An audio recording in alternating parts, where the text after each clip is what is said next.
அனைவருக்கும் வணக்கம். திராவிடர் பெரியார் கழகம் அப்படிங்கிற ஒரு அமைப்பை கருஞ்சட்டை போராளிகள் புதுசா உருவாக்கி இருக்கிறாங்க. தந்தை பெரியார் திராவிட கழகம்னு ஏற்கனவே ஒரு அமைப்பு இருக்கு. அப்புறம் எதுக்கு திராவிடர் பெரியார் கழகம் அப்படின்னு ஒரு புதுசா ஒரு அமைப்பை உருவாக்குறாங்க அப்படிங்கிற கேள்விக்கான பதிலை நானே சொல்லிடுறேன். பெரியார் அமைப்புகள் பல அமைப்புகள் இருக்கு. ஆனாலும் புதுசா ஒரு அமைப்புகளை இவங்க உருவாக்கிக்கிட்டே இருப்பாங்க. எதுக்குன்னா பொறுக்கி திங்கிறதுக்கு, வேற ஒண்ணும் இல்லை.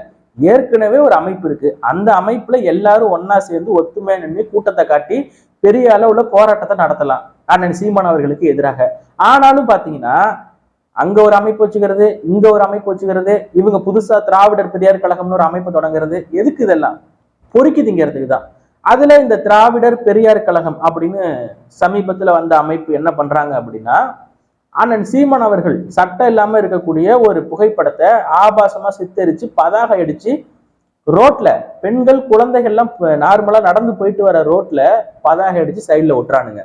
எந்த அளவுக்கு மானங்கட்ட ஈனப்பிறவிகள்னு பாரு. பெரியார் கத்து கொடுத்துட்டு போன நாகரிகம் கலாச்சாரம் இதுதான். இந்த கவுண்டமணி செந்தில் காமெடி ஒண்ணு வரும், வாழைப்பழ காமெடி, ஃபேமஸான காமெடி. உன்கிட்ட என்ன சொன்னேன்? பழம் வாங்கிட்டு வர சொன்னீங்க, எவ்வளவு கொடுத்தேன்? 1 ரூபா கொடுத்தீங்க. எத்தனை பழம் வாங்கிட்டு வர சொன்னேன்? 2. கடைக்காரன்ட்ட போய் கேட்டியா? கேட்டேன். கொடுத்தானா? கொடுத்தான். ஒண்ணு எங்க இருக்கு, இன்னொன்னு எங்க?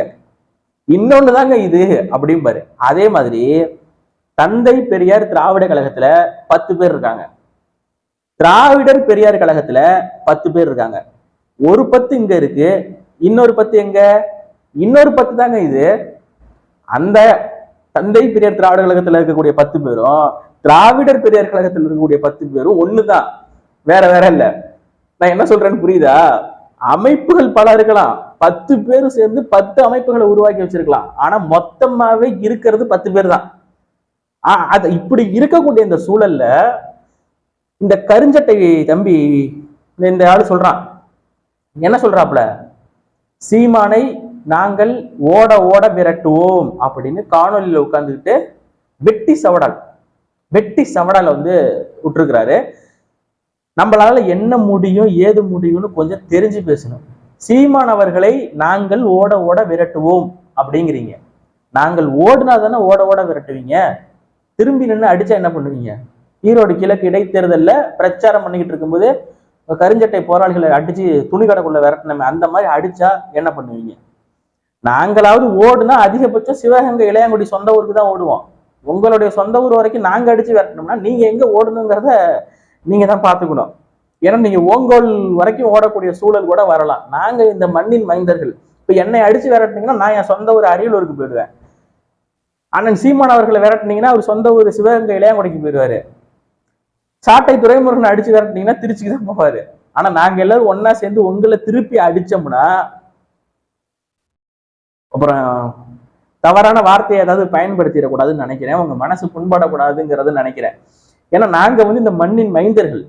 நீங்க யாருங்கிறது உங்களுக்கு நல்லா தெரியும். நாங்க எல்லாரும் ஒன்னா சேர்ந்து ஓட ஓட விரட்டினா நீங்க எங்க போய் நிக்கணுங்கிறது உங்களுக்கு நல்லா தெரியும். நாயுடு நாயக்கர் இளைஞர்கள்லாம் ஒன்னா சேர்ந்து இப்ப ஏதோ கூட்டம்லாம் போட்டு அண்ணன் சீமான் அவர்களை எதிர்த்து பேசிக்கிட்டு இருக்கீங்க. இதே மாதிரி போய் கர்நாடகாவிலேயோ ஆந்திராவிலேயோ உங்களால பண்ணிட்டு அங்கிருந்து முழுமையாக திரும்ப வந்துட முடியுமா? முடியாது இல்ல. இங்க அந்த அளவுக்கு நாங்க ஜனநாயகவாதியா இருக்க முடியல.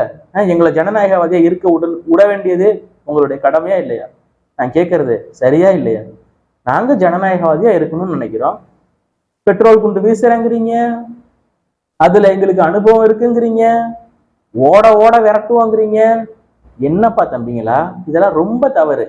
ஏன்னா மூத்திர சந்துக்குள்ள அடி வாங்கிட்டு ஓடுற முட்டு பாய்ஸ் நீங்க, 200 ரூபா பாய்ஸ் நீங்க. அதாவது பெரியார் அப்படி பெரியாருமீங்க. ஆனா பெரியார் இதெல்லாம் சொல்லியிருக்கிறாரு, பெரியார் இப்படிலாம் பேசியிருக்கிறாரு அப்படின்னு சொல்லி மக்கள்கிட்ட போய் ஓட்டு கேட்க மாட்டீங்க. ஏன்னா பெரியார் பேரை கேட்டாலே தமிழ் மக்கள் கோபம் கொண்டு எழுந்து செருப்பை கழட்டி அடிக்கிறாங்க. என்னடா பெரியார் அப்படின்னு கேட்கிறாங்க. பெரியார் பிறந்த மண்ணான ஈரோடு கிழக்கு இடைத்தேர்தல் வந்தபோது பெரியாரை எதிர்த்து பிரச்சாரம் பண்ணி கடந்த முறை வாங்கிய வாக்குகளை விட 2 மடங்கு அளவு கூடுதலான வாக்குகளை வாங்கி வெற்றி பெற்றுட்டு வந்தோம் நாங்க. அது எங்களுக்கான வெற்றி. எங்களுக்கு தோல்வியே கிடையாது. கடந்த முறை வாங்கிய வாக்குகளை விட கீழே போனதான் அதுதான் எங்களுக்கு தோல்வி. அதை விட ஒரு ஓட்டு மேல வாங்கியிருந்தாலும் அது எங்களுக்கு வெற்றி தான். இத்தனைக்கும் பெரியார் பிறந்த மண்ணாது. ஈரோட்டு நாயகன் மைனர் குஞ்சு ஈவேரா பிறந்த மண்ணிலேயே நாங்க போயிட்டு பிரச்சாரம் பண்ணி 25,000 ஓட்டை வாங்கிட்டு வந்திருக்கிறோம். அதனால பெரியாரை ஆதரிச்சு பேசுவதை விட பெரியாரை எதிர்த்து பேசினால் நிறைய நமக்கு பெனிஃபிட் கிடைக்கும் அப்படிங்கிறத நாங்களும் உணர்ந்துட்டோம். இத்தனை நாளா பொறுமை காத்து போனதுக்கு அண்ணன் சீமானவர்கள் ஏற்கனவே அந்த இயக்கத்துல இருந்திருக்கிறாரு, பொறுத்து பார்த்தாரு. நீங்க அந்த பெரியார் கத்துக் கொடுத்துட்டு போன கலாச்சாரம், அந்த ஆபாச பேச்சுக்கள், அவதூறுகள், யூடியூப்ல உட்கார்ந்துக்கிட்டு அவனை இவனைங்கிறது, குடும்ப பெண்களை இழுத்து பேசுறது, ஒரு பொம்பளை கூட்டம் வந்து வச்சுக்கிட்டு காலங்காலமா இதையே பண்ணிக்கிட்டு இருக்கிறது, பொறுத்து பார்த்துட்டு ஒரு கட்டத்துக்கு மேல வெடிச்சு செதறிட்டார் அண்ணன் சீமான் அவர்கள். இப்ப ஒட்டுமொத்தமாக ஈவேரா குரூப்ஸுமே உட்காந்து கதறிக்கிட்டு இருக்கு, எப்படியாவது அண்ணன் சீமான் அவர்களை ஏதாவது பண்ணணும் அப்படின்னு சொல்லிட்டு. ஆனா அவங்க கதறதுக்கான நோக்கம் என்னன்னா, அவங்களால எதுவுமே பண்ண முடியலங்கிறது தான். இத்தனைக்கும் ஆளுங்கட்சி சப்போர்ட் இருக்கு, ஆளுங்கட்சி சப்போர்ட்டை வச்சு ஏதாவது பண்ணலாம்னு பாக்குறாங்க, எதுவும் செய்ய முடியவில்லை அப்படிங்கிறத அந்த ஈவேரா குரூப்ஸினுடைய ஆதங்கமா இருக்கு. அதனால என்ன பண்றாங்க, சுய இன்பம்னா நீங்க ஒன்றும் தவறா புரிஞ்சுக்க வேண்டாம். ஒரு வீடியோவை எடுத்து காணொலி எடுத்து போடுறது, அண்ணன் சீமானவர்களுக்கு எதிராக அப்படி பேசுறது, அதன் மூலமாக ஒரு சுய இன்பம், அப்படியே மண்டையில கொஞ்சம் டோப்பமைன் சுரக்கும், அப்படி நல்லா இருக்கும்.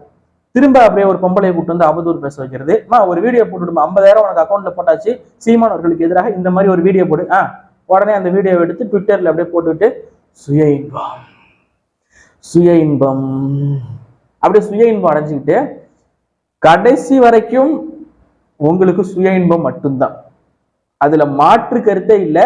தெளிவா புரிஞ்சுக்கோங்க. எத்தனை அவதூறுகள். கிறிஸ்துவ மலையாளி சீமான் அவர்கள் பிஜேபியோட பி டீம், இந்து மக்களின் கட்சியான பிஜேபியோட பி டீமாக கிறிஸ்துவ மலையாளி சீமான் அவர்கள் இருக்காரு. அடுத்து நாடார், ஃபர்ஸ்ட் மதத்தை சொல்லி சிறுபான்மைன்னு இது பண்ணணும், அவங்க இந்த மதத்தை சேர்ந்தவங்க யாரும் ஓட்ட போடாதீங்க அப்படின்னு மக்கள்கிட்ட சொல்லணும். அடுத்து சாதியை சொல்லி பிரிச்சு விடணும். இதுதான் திராவிடத்தினுடைய எச்ச வேலைங்கிறது. நம்மள சாதியும் மதமுமாக பிரிச்சு வச்சதே திராவிடம் தான் அப்படிங்கிறதுக்கு ஒரே ஒரு சான்று என்னன்னா, அண்ணன் சீமான் அவர்கள் விஷயத்துல நீங்க பார்க்கலாம். ஐயா முத்துராமலிங்க தேவர், இமானுவேல் சேகரனார் விஷயத்துல நீங்க பார்க்கலாம். விடுதலை சிறுத்தை கட்சியை சேர்ந்த வன்னியரசு என்ன சொன்னாரு, சீமான் அவர்கள் விஷயத்துல நாங்க ஏன் முரண்படுறோம்னா, இமானுவேல் சேகரனை கொலை செய்த முத்துராமலிங்க தேவருக்கு மாலை செலுத்தி மரியாதை செலுத்துறாரு. இமானுவேல் சேகரன், அவரால் கொல்லப்பட்ட இமானுவேல் சேகரனுக்கும் மாலை செலுத்துறாரு, மரியாதை பண்றாரு, போஸ்டர் ஒட்டுறாரு அப்படிங்கிறாங்க. கொலகாரனுக்கும் மாலை போடுவாராம், அவரால் கொல்லப்பட்டவனுக்கும் மாலை போடுவாராம். இதுலதான் நாங்க முரண்படுறோம் அப்படிங்கிறாரு. முதல்ல இரண்டு சமூகமும் பகை சமூகமா இருக்கக்கூடாது, ஒத்துமையா வாழணுங்கிறது எங்களுடைய எண்ணம். அந்த கொலைக்கும் ஐயா தேவர் அவர்களுக்கும் எந்த சம்பந்தமும் இல்லைங்கிறது எங்களுடைய கருத்து. அப்படியே ஒருவேளை நடந்திருந்தாலும் அதை மறந்து கடந்து ஒற்றுமை அடைய வேண்டியது இன்னைக்கு இருக்கக்கூடிய கட்டாயம் அப்படிங்கிறதே எங்களுடைய கடமை. நடக்கலைங்கிறது எங்களுடைய கருத்து தான். ஒருவேளை நடந்திருந்தாலும் அதை மறந்து கடந்து விட்டு போக வேண்டும் என்பது எங்களுடைய கருத்து. இப்படி இருக்கும்போது அப்படியே பிரிச்சா வச்சிருப்பாங்க, அவரு கொன்னுட்டாரு, இவரை கொன்னுட்டாரு, இப்படி பண்ணிட்டாரு, எப்படி நீங்களாம் அப்படின்னு சொல்லி பிரிச்சு விட்டுக்கிட்டே இருக்கும். இதுதான் திராவிடம். இப்ப அண்ணன் சீமானவர்கள் நாடாரு, அப்புறம் கிறிஸ்துவ மலையாளி, அப்புறம் பிஜேபியோட பி டீம், ஆரிய கைக்குள் எதையாவது சொல்லிக்கிட்டு கடைசி வரைக்கும் சுயம் அடைஞ்சுக்கிட்டு தான் இருப்பானுங்க. இந்த மண்ணுல சமத்துவத்தை ஏற்படுத்தி திராவிடத்தை ஒழிப்பதே எங்களுடைய முதன்மையான கடமை. அதுக்கு முதல்ல திராவிடத்தினுடைய வேரா இருக்கக்கூடிய இந்த ஈவேரா பிம்பத்தை சுக்கான்னு நொறுக்குவோம். நீங்க எப்படி சொன்னீங்க, சீமானவர்களை ஓட விரட்டுவோம். நீங்க திராவிட பிம்பமான இந்த பெரியாரிய பிம்பத்தை சுக்கா நொறுக்கி கிழிச்சு குப்பையில தூக்கி போடுவோம். இந்த 50-70 ஆண்டுகால திராவிட இயக்க அரசியல் வரலாற்றை கிழிச்சு குப்பையில தூக்கி போடலைன்னா நான் அவருடைய மகன் இல்லை அப்படின்னு அண்ணன் சீமான் அவர்கள் என்னைக்கோ சொல்லிட்டாரு. இப்பதான் ஒரு செங்கல்ல ஆரம்பிச்சிருக்கிறோம். பார்ப்போம் யாரு ஓட விரட்டுறாங்கிறத பொறுத்திருந்து பார்ப்போம் மக்களே. நன்றி, வணக்கம்.